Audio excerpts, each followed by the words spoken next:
Au cours des 30 dernières années, j'ai transformé mon jardin de près de 1000 melatamas en une source de nourriture fiable pour ma famille. Durant cette période, la ressource la plus cruciale que j'ai apprise n'est pas le sol, mais l'eau elle-même.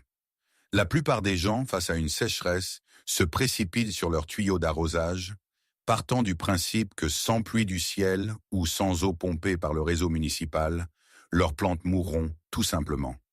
Pourtant, si vous observez l'atmosphère en ce moment même, même par une chaude après-midi d'été, vous êtes au milieu d'un océan invisible. Selon les diagrammes psychrométriques standards utilisés en thermodynamique, l'air à 30 degrés Celsius avec une humidité relative de 50% contient exactement 15,4 grammes de vapeur d'eau par mètre cube. Extrapolé à une parcelle de banlieue standard, cela équivaut à environ 150 000 litres d'eau flottant juste au-dessus de la surface du sol.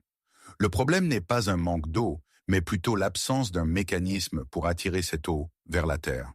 Aujourd'hui, je vais vous montrer comment des pierres de champ communes, positionnées avec précision, peuvent agir comme une masse thermique pour réguler la température de surface et atteindre le point de rosée atmosphérique, attirant ainsi directement cette humidité vers la zone racinaire. C'est un processus physique rigoureux, entièrement basé sur la thermodynamique mesurable, plutôt que sur des équipements coûteux ou des systèmes de plomberie modernes, qui a permis de maintenir les cultures en vie pendant 2000 ans sans une seule goutte d'irrigation. Pour comprendre comment cela fonctionne dans un jardin typique, nous devons nous tourner vers les pionniers qui ont conçu ce système avec succès dans l'un des environnements les plus hostiles de la planète. Il y a plus de 2000 ans, la civilisation nabatéenne a prospéré au cœur du désert du Negev, une terre aride ne recevant qu'une moyenne annuelle de 104 mm de précipitations. Malgré cette grave pénurie, ils ont soutenu des dizaines de milliers de citoyens en cultivant de vastes vignobles et vergers, sans aucun aqueduc ni fossé d'irrigation pour alimenter leur culture. Leur méthode reposait entièrement sur une application intuitive mais experte de la thermodynamique à travers des structures de champs connues sous le nom de Tulot Elab. Ils recueillaient du calcaire et du silex locaux et les disposaient dans monticules circulaires intentionnels d'environ 1,5 mètre de diamètre, espacés de 3 mètres les uns des autres le long de collines arides. Le mécanisme qu'ils exploitaient était entièrement basé sur la physique. Pendant la journée, les températures ambiantes du désert dépassent fréquemment les 40 degrés Celsius, ce qui dilate les masses d'air et leur permet de transporter de l'humidité ténue évaporée des océans lointains. Au coucher du soleil, l'environnement désertique subit un refroidissement radiatif drastique et les températures ambiantes chutent entre 20 et 30 degrés Celsius en quelques heures seulement. Les blocs de calcaire recueillis, avec une capacité thermique spécifique d'environ 0,14 kg/K, libèrent rapidement la chaleur stockée vers le ciel nocturne clair et dégagé. Ce refroidissement rapide rend la surface des pierres bien inférieure au point de rosée atmosphérique. Lorsque les brises nocturnes fraîches poussent l'air humide contre ces surfaces rocheuses froides, l'état énergétique de la vapeur d'eau chute instantanément, forçant un changement de phase physique directe du gaz à l'eau liquide. Une condensation épaisse s'accumule sur les surfaces rugueuses des roches.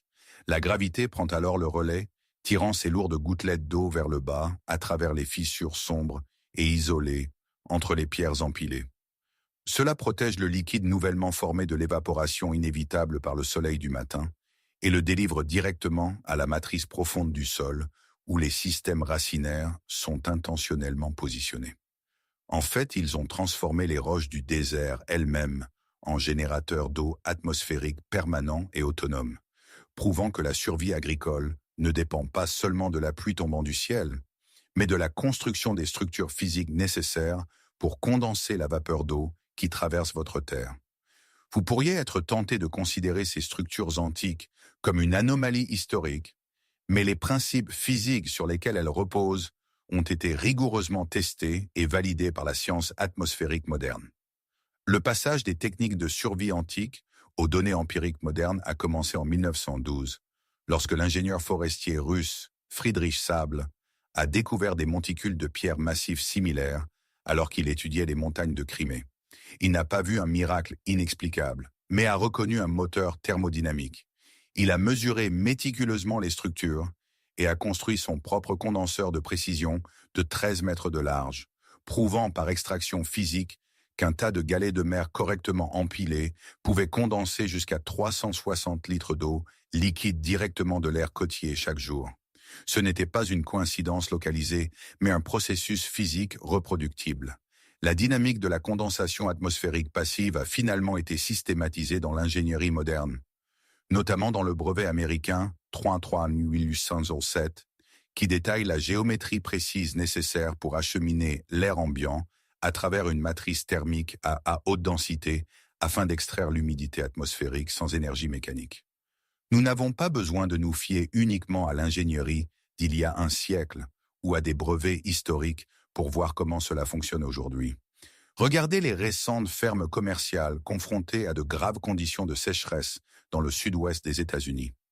Une étude pluriannuelle exhaustive publiée en 2018 dans la revue Agricultural and Forest Meteorology a suivi les niveaux précis d'humidité du sol dans des vergers de haute altitude utilisant des configurations de paillis de pierre conçues.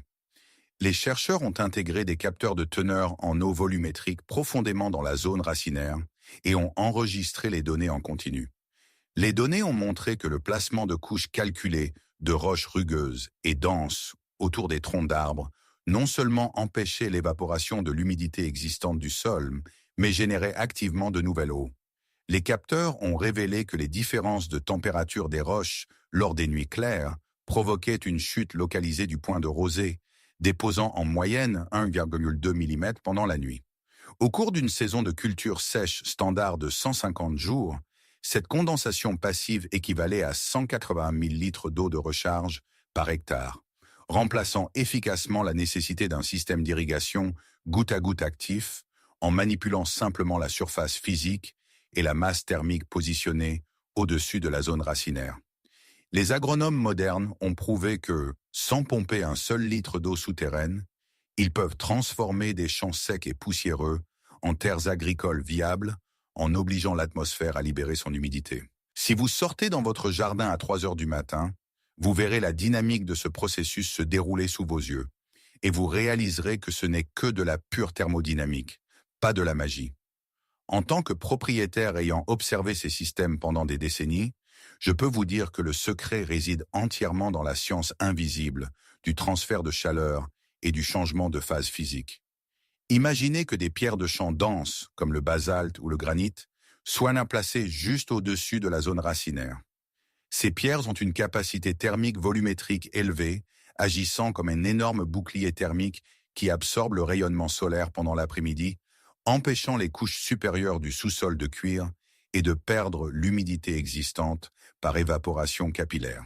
Le changement crucial se produit après le coucher du soleil, lorsque l'air ambiant se refroidit et que les pierres commencent à libérer l'énergie thermique stockée via le rayonnement infrarouge vers l'atmosphère ouverte et dégagée.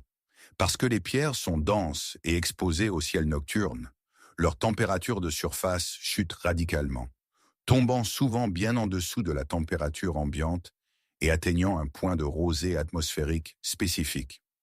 La physique de cette transition de phase peut être précisément comprise via la relation de Clausius-Clapeyron, qui régit le moment exact où la vapeur d'eau atmosphérique changera d'état. Lorsque l'air nocturne chaud et humide se déplace sur ces surfaces rocheuses refroidies, la masse d'air ne peut physiquement pas maintenir sa pression de vapeur. L'énergie cinétique des molécules d'eau en suspension chute radicalement jusqu'à ce qu'elles se condensent en lourdes gouttelettes liquides directement sur la surface minérale. L'impact biologique se produisant directement sous les pierres est tout aussi profond et essentiel pour vos cultures. Le goutte-à-goutte constant et lent de cette condensation nocturne crée un microclimat isolé dans les 7 à 8 premiers centimètres du profil du sol, établissant un refuge perpétuellement humide pour les champignons mycorhiziens et les bactéries aérobies. Ces organismes du sol ont besoin de cette humidité constante et de faibles niveaux pour décomposer la matière organique brute et fournir des nutriments biologiquement disponibles directement aux racines absorbantes de vos plantes. Les pierres lourdes empêchent physiquement le soleil du matin d'évaporer immédiatement cette eau, nouvellement générée, permettant à la gravité d'attirer lentement l'humidité vers le bas à travers la matrice du sol, entièrement protégée des vents desséchants. En substance, vous construisez un condenseur atmosphérique passif et un incubateur biologique souterrain dans une séquence simple et observable, en tirant parti des lois physiques immuables qui régissent pourquoi un verre de thé glacé froid sur une table de véranda par un après-midi humide de juillet forme de la rosée. Lorsque vous êtes prêt à construire ce mécanisme dans votre propre jardin, vous devez résister à la tentation d'aller dans une pépinière haut de gamme et d'acheter des galets de rivière parfaitement lisses et polis. Nous ne pavons pas un chemin, nous concevons une batterie thermique. Vous avez besoin de roches brutes, lourdes et denses. Dans mon jardin, je recherche du basalte commun, du granit ou du calcaire non poli. Ce sont le genre de pierres de champ rugueuses que vous pouvez acheter pour quelques centimes le kilo dans un centre de gros de jardinage, ou que vous pouvez même récupérer directement dans un pâturage défriché. La densité physique du matériau est le secret qui fait fonctionner ce système. Les roches poreuses, comme la pierre ponce ou la cendre volcanique, sont remplies de poches d'air piégées, ce qui en fait d'excellents isolants, mais les pires conducteurs thermiques. Nous avons besoin d'une masse solide. Vous devez rechercher des pierres de la taille d'un melon standard, pesant chacune entre 2,5 et 4 kg. Les roches de cette masse exacte possèdent la capacité thermique volumétrique nécessaire pour absorber le rayonnement solaire intense de l'après-midi sans transmettre cette chaleur étouffante au sous-sol, tout en conservant une surface suffisante pour refroidir rapidement lorsqu'elles sont exposées au ciel nocturne, froid et ouvert. Une fois que vous avez rempli une brouette de pierres de champ lourdes et appropriées, tournez votre attention vers la parcelle de terre où poussera votre culture spécifique. Ne vous contentez pas de laisser tomber des roches sur un sol plat et compacté et de vous attendre à ce que le système fonctionne. Vous construisez un micro-bassin souterrain qui nécessite une manipulation physique intentionnelle du sol supérieur autour de la base de votre plante cible. À l'aide d'une petite pelle, creusez une légère dépression en forme de plat, s'étendant d'environ 60 cm vers l'extérieur à partir de la tige principale. Vous n'avez besoin d'enlever que 5 à 7 cm de terre végétale, en formant une pente douce et continue qui s'incline vers le bas, en direction de la zone racinaire centrale. Cette géométrie physique est d'une importance capitale, car elle garantit que, lorsque l'humidité atmosphérique subit une transition de phase et se liquéfie sur les pierres froides au-dessus, les lourdes gouttelettes d'eau suivent naturellement le chemin de moindre résistance.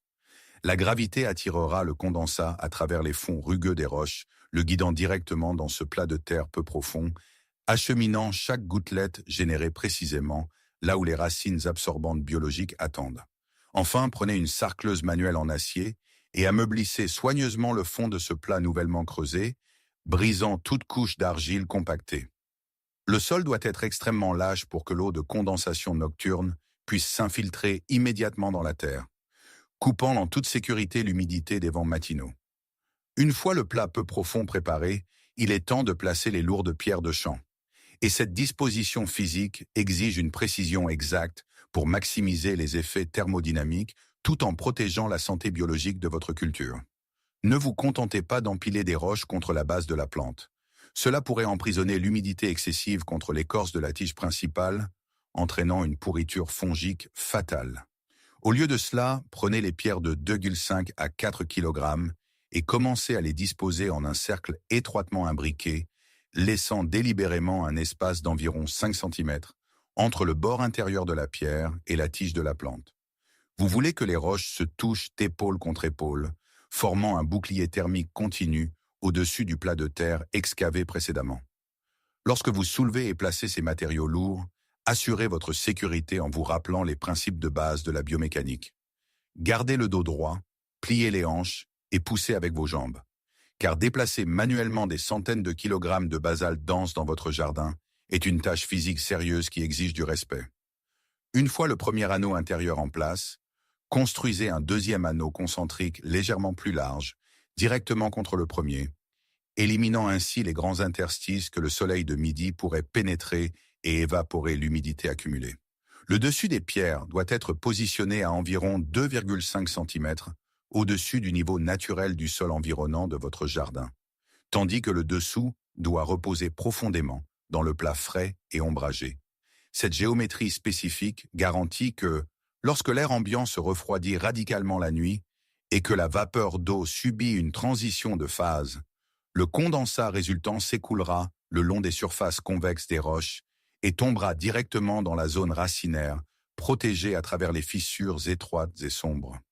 En suivant cette disposition précise, vous concevez un microclimat d'auto-irrigation permanent qui tire parti de la masse des pierres elles-mêmes pour extraire l'humidité de l'atmosphère et la piéger en toute sécurité dans le sol, sans entretien constant, sans tuyaux d'irrigation en plastique ni pièces mobiles. En prenant du recul et en observant cette disposition de lourdes pierres de champ reposant silencieusement dans votre jardin, vous ne regardez pas simplement une astuce d'aménagement paysager ingénieuse. Vous observez un mécanisme physique fondamental qui fonctionne indépendamment de l'infrastructure municipale, utilisant les principes fondamentaux de la thermodynamique pour extraire directement l'humidité de l'atmosphère. Pendant des décennies, j'ai vu mes voisins dépenser des milliers de dollars en réseaux d'irrigation complexes en PVC, en minuteries automatiques et en factures d'eau municipale pour maintenir leurs cultures en vie. Ils croient fermement que la sécurité alimentaire nécessite une forte dépendance à la fabrication industrielle. Ils ignorent la masse colossale d'eau qui flotte au-dessus de leurs terres, traitant le sol comme une éponge stérile qui nécessite un pompage artificiel de ressources. En comprenant la capacité thermique spécifique des simples roches et la physique du point de rosée atmosphérique, nous contournons tous ces systèmes fragiles.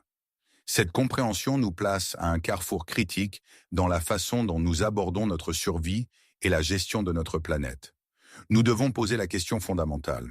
Allons-nous continuer à lier notre approvisionnement alimentaire à des réseaux industriels vulnérables qui exigent des investissements financiers constants et une maintenance mécanique? Ou allons-nous choisir une véritable indépendance, en travaillant en collaboration avec les lois libres et immuables de la nature qui ont soutenu la vie pendant plus de 2000 ans? Si cette exploration de la thermodynamique ancienne a changé la façon dont vous regardez les pierres de votre jardin, veuillez vous abonner à notre chaîne et aimer la vidéo. Nous déterrons la sagesse historique et les lois physiques qui ont été négligées pendant trop longtemps. Ensemble, cultivons un avenir de véritable indépendance. Le prochain trésor de la Terre sera bientôt révélé.